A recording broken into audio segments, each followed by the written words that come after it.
Today I've been attending a World's Classic Day at Warwick University. We came with our Latin department to widen our knowledge on the classical world. It's just a place for professors to share their passion with students.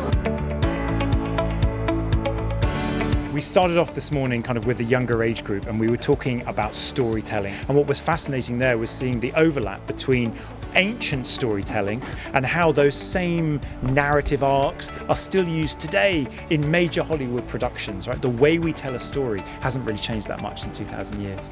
And then in the afternoon, we moved to kind of thinking with GCSE and A-level students more systematically about what kind of stories the ancients told themselves and how did they do that. We've got a mixture of year 9 and 10 students, so we've got kind of like between 13 and 15, and I actually think the talks were a really good level for them. It wasn't too difficult, but it was also quite challenging and quite inspiring.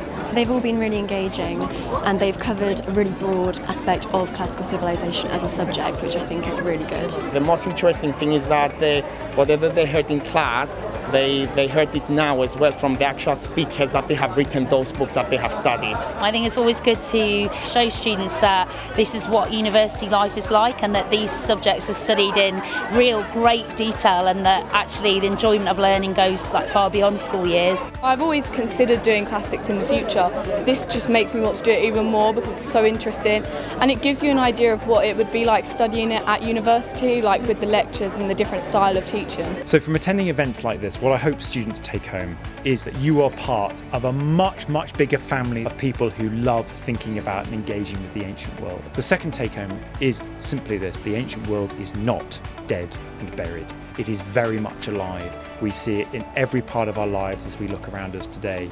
And the values and ideas of the ancient world can also be really useful as we sit and think about what are going to be our priorities, our actions as we go forward.